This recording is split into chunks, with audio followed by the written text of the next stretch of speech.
Hello. It's rather late, so I'm going to try and make this go as quickly as possible. Also, all of my cats are deciding to run around right now, so I'm sorry if it's loud. I just wanted to let you know that after this video, I think there should be one more that's going up, and then I'm actually going away, so I won't be back until mid-January. So, yeah, anyways, here we go. Chapter 7. My dinner goes up in smoke. Word of the bathroom incident spread immediately. Wherever I went, campers pointed at me and murmured something about toilet water, or maybe they were just staring at Annabeth, who was still pretty much dripping wet. She showed me a few more places: the metal shop, where kids were forging their own swords, the arts and crafts room, where satyrs were sandblasting a giant marble statue of a goat man, and the climbing wall, which actually consisted of two facing walls that shook violently, dropping boulders, spraying lava, and clashing together as if you didn't get to the top fast enough. Finally, we returned to the canoeing lake, where the trail led back to the cabins. "I've got training to do," Annabeth said flatly. "Dinner's at 7:30. Just follow your cabin to the mess hall." "Annabeth, I'm sorry about the toilets." "Whatever. It wasn't my fault." She looked at me skeptically, and I realized it was my fault. I'd made water shoot out of the bathroom fixtures. I didn't understand how, but the toilets had responded to me. I had become one with the plumbing. "You need to talk to the Oracle," Annabeth said. "Who?" "Not who. What. The Oracle. I'll ask Chiron." I stared into the lake, wishing somebody would give me a straight answer for once. I wasn't expecting anybody to be looking back at me from the bottom, so my heart skipped a beat when I noticed two teenage girls sitting cross-legged at the base of the pier, about 20 feet below. They wore blue jeans and shimmering green t-shirts. Their brown hair floated loose around their shoulders as minnows darted in and out. They smiled and waved as if I were a long-lost friend. I didn't know what else to do, so I waved back. "Don't encourage them," Annabeth warned. "Naiads are terrible flirts." "Naiads?" I repeated. I felt completely overwhelmed. "That's it. I want to go home now." Annabeth frowned.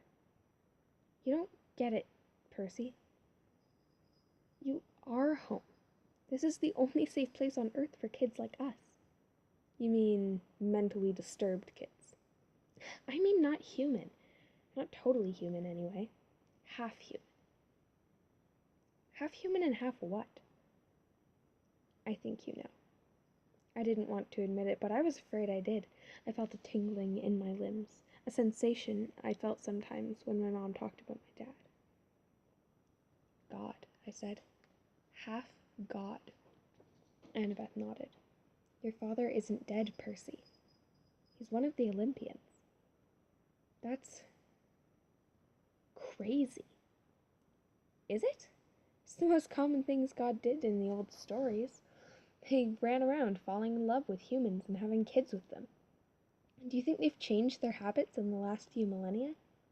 "But those are just—" I almost said myths again, and then I remembered Chiron's warning that in 2,000 years, I might be considered myth.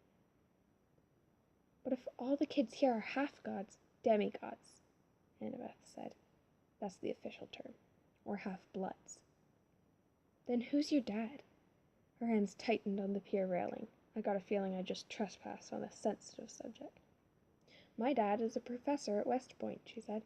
"I haven't seen him since I was very small. He teaches American history." "He's human." "What, you assumed that it had to be a male god who finds a human female attractive? How sexist is that?" "Fine. Who's your mom, then?" "Cabin 6. "Meaning?" Annabeth straightened. "Athena. Goddess of wisdom and battle." "Okay," I thought. "Why not? And my dad?" "Undetermined," Annabeth said. "Like I told you before, nobody knows." "Except my mother. She knew." "Maybe not, Percy. Gods don't always reveal their identities." "My dad would have. He loved her." Annabeth gave me a cautious look. She didn't want to burst my bubble. "Maybe you're right.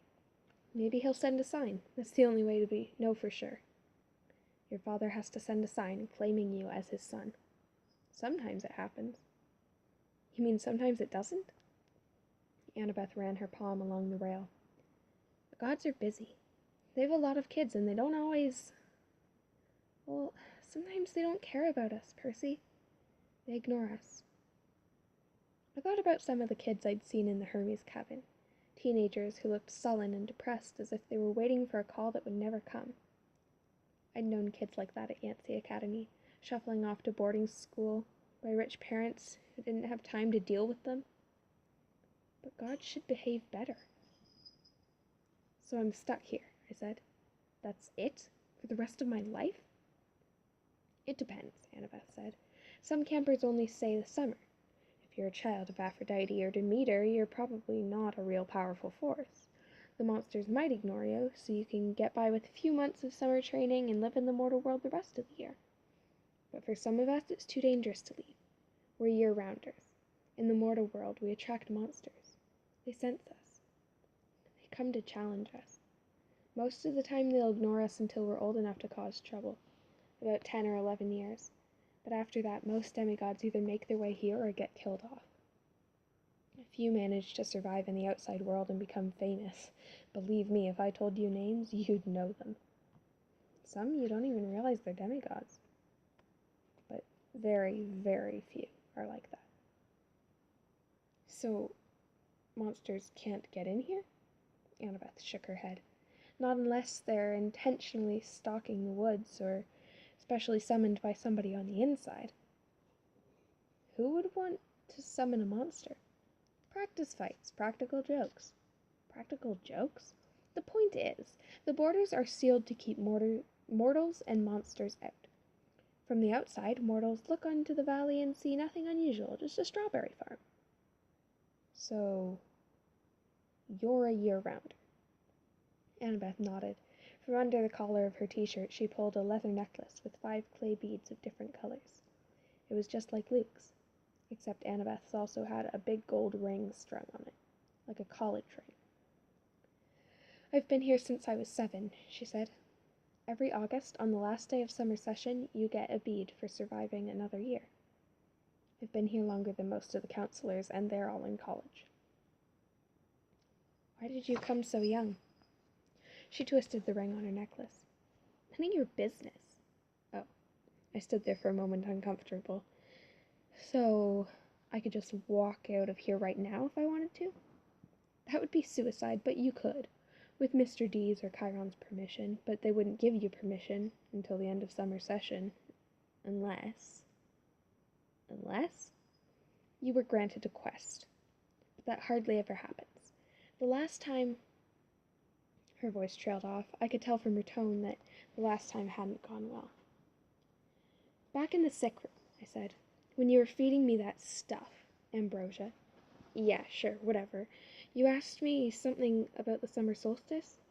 Annabeth's shoulders tense. So you do know something? Well, no. Back at my old school, I overheard Grover and Chiron talking about it. Grover mentioned the summer solstice. He said something like we didn't have much time because of the deadline. What does that mean? She clenched her fists. I wish I knew. Chiron and the satyrs, they know, but they won't tell me. Something is wrong in Olympus. Something pretty major. Last time I was there, everything seemed so... normal. You've been to Olympus? Some of us year-rounders, Luke and Clarice and I and a few others, we took a field trip during winter solstice. That's when the gods have their big annual council. But how did you get there? The Long Island Railroad, of course. You get off at Penn Station, Empire State Building, special elevator to the 600th floor.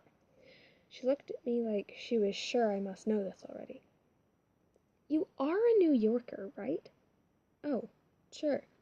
As far as I knew, there was only 102 floors in the Empire State Building, but I decided not to point that out.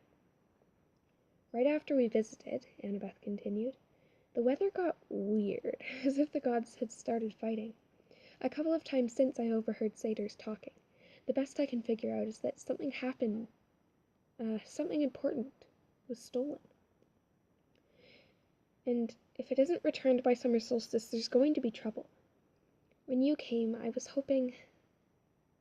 Athena can get along with just about everyone, except for Ares. And of course she's got that rivalry with Poseidon. But I mean, aside from that, I thought we could work together. I thought you might know something. I shook my head. I wished I could help her, but I felt too hungry and tired and mentally overloaded to ask any more questions. I've got to get a quest, Annabeth muttered to herself. I'm not too young. They would just tell me the problem. I could smell barbecue smoke coming from somewhere nearby. Annabeth must have heard my stomach growl. She told me to go on and she'd catch me later. I left her on the pier, tracing her fingers along the rail as if drawing a battle plan. Back at Cabin 11, everyone was talking and horsing around, waiting for dinner. For the first time, I noticed that a lot of the campers had similar features. Sharp noses, upturned eyebrows, mischievous smiles. They were the kind of kids that teachers would peg as troublemakers. Thankfully, nobody paid much attention to me as I walked over to the spot on the floor and plopped down with my minotaur horn. The counselor, Luke, came over. He had the Hermes family resemblance, too. It was marred by the scar on his right cheek, but his smile was intact. Found you a sleeping bag, he said. And here, I stole you some toiletries from the camp store. I couldn't tell if he was kidding about the stealing part. I said, thanks. No prob. Luke sat next to me, pushing his head against the wall. Tough first day? I don't belong here, I said. I don't even believe in gods. Yeah, he said, that's how we all started. Once you start believing in them, it doesn't get any easier. The bitterness in his voice surprised me because Luke seemed like a pretty easygoing guy. He looked like he could handle just about anything. So, your dad is Hermes? I asked. He pulled a switchblade out of his back pocket, and for a second I thought he was gonna gut me, but he just scraped the mud off the sole of his sandal. Yeah, Hermes. The wing-footed messenger guy. That's him. Messenger, medicine, travelers, merchants, thieves, anybody who uses the road. That's why you're here, enjoying Cabin 11's hospitality. Hermes isn't picky about who he sponsors. I figured Luke didn't mean to call me a nobody. He just had a lot on his mind. Have you ever met your dad? I asked. Once. I waited, thinking that if he wanted to tell me, he'd tell me, and apparently he didn't. I wondered if the story had anything to do with how he got his scar. Luke looked up and managed a smile. Don't worry about it, Percy. The campers here, they're mostly good people. After all, we're all extended family, right? We take care of each other. He seemed to understand how lost I felt. And I was grateful for that, because an older guy like him, even if he was a counselor, should have steered clear of an uncool middle schooler like me, but Luke had welcomed me into the cabin. He'd even stolen me some toiletries, which was the nicest thing anybody had done for me all day. I decided to ask him my big question, the one that had been bothering me all afternoon. Clarice, from Ares, was joking about me being Big 3 material. Then Annabeth, twice she said that I might be the one. She said I should talk to the oracle. What was that all about? Luke folded his knife. I hate prophecies. What do you mean? He twitched his face around the scar. Let's just say I mess things up for everybody. The last 2 years, ever since my trip to the Garden of the Hesperides went sour, Chiron hasn't allowed any more quests. Annabeth's been dying to get out into the world. She's pestered Chiron so much he finally told her that he already knew her fate. He'd had a prophecy from the oracle. He couldn't tell her the whole thing, but he said Annabeth wasn't destined to go on a quest yet. She had to wait until somebody special came to camp. Somebody special? Don't worry about it, kid, Luke said. Annabeth wants to think every new camper who comes through here is the good omen she's been waiting for. Now come on, it's dinner time. The moment he said it, a horn blew in the distance. Somehow I knew it was a conch shell, even though I'd never heard one before. Luke yelled, 11, fall in! The whole cabin, about 20 of us, filed into the commons yard. We lined up in order of seniority, so of course I was dead last. Campers came from the other cabins too, except for the 3 empty cabins at the end, and cabin 8, which looked normal in the daytime but was now starting to glow silver as the sun went down. We marched up the hill to the mess hall pavilion. Satyrs joined us from the meadow, naiads emerged from the canoeing lake, a few other girls came out of the woods, And when I say out of the woods, I mean straight out of the woods. I saw one girl, about 9 or 10 years old, mount from the side of a maple tree and come skipping up the hill. In all, there were maybe 100 campers, a few dozen satyrs, and a dozen assorted wood nymphs and naiads. At the pavilion, torches blazed around marble columns. A central fire burned in a bronze brazier the size of a bathtub. Each cabin had its own table, covered in white cloth trimmed in purple. 4 of the tables were empty, but cabin 11's was way overcrowded. I had to squeeze onto the edge of a bench with half my butt hanging off. I saw Grover sitting at table 12 with Mr. D, a few satyrs, a couple plump blonde boys who looked just like Mr. D, and Chiron, who stood to one side, the picnic table being way too small for a centaur. Annabeth sat at table 6 with a bunch of serious-looking athletic kids, all with her gray eyes and honey blonde hair. Clarice sat behind me at Aries' table. She'd apparently gotten over being hosed down because she was laughing and joking right along with her friends. Finally, Chiron pounded his hoof against the marble floor of the pavilion, and everyone fell silent. He raised a glass. "To the gods!" Everyone else raised their glasses. "To the gods!" Wood nymphs came forward with platters of food. Grapes, apples, strawberries, cheese, fresh bread, and yes, barbecue. My glass was empty, but Luke said, "Speak to it, whatever you want. Non-alcoholic, of course." I said, "Cherry Coke." The glass filled with sparkling caramel liquid. Then I had an idea. Blue cherry Coke. The soda sounded... I'm so sorry. The soda turned a violent shade of cobalt. I took a cautious sip. Perfect. I drank a toast to my mother. She's not gone, I told myself. Not permanently, anyway. She's in the underworld, and if that's a real place, then someday... "Here you go, Percy," Luke said, handing me a platter of smoked brisket. I loaded my plate and was about to take a big bite when I noticed everyone getting up, carrying their plates towards the fire in the center of the pavilion. I wondered if they were going for dessert or something. "Come on," Luke told me. As I got closer, I saw that everyone was taking a portion of their meal and dropping it into the fire. The ripest strawberry, the juiciest slice of beef, the warmest, most buttery roll. Luke murmured in my ear, "Burnt offerings for the gods. They like the smell." "You're kidding." His look warned me not to take this lightly, but I couldn't help wondering why an immortal, all-powerful being would like the smell of burning food. Luke approached the fire, bowed his head, and tossed in a cluster of fat red grapes. Hermes. I was next. I wish I knew what God's name to say. Finally, I made a silent plea. "Whoever you are, tell me. Please." I scraped a big slice of brisket into the flames. I caught a whiff of the smoke, and I didn't gag. It smelt nothing like burnt food. It smelt like hot chocolate and fresh baked brownies, hamburgers on the grill, and wildflowers, and 100 other good things that shouldn't have gone well together, but did. I could almost believe the gods could live off that smoke. When everyone had returned to their seats and finished eating their meals, Chiron pounded his hoof against the floor again for our attention. Mr. D got up with a huge sigh. "Yes, I suppose I better say hello to all you brats. Well, hello. Our activities director, Chiron, says the next capture the flag is Friday. Cabin 5 presently holds the laurels." A bunch of ugly cheering rose from the Aries table. "Personally," Mr. D continued, "I couldn't care less, but congratulations. Also, I should tell you that we have a new camper today. Peter Johnson." Chiron murmured something. "Ugh, Percy Jackson," Mr. D corrected. "That's right. Hurrah and all that. Now, go and get your silly campfire over with. Go on."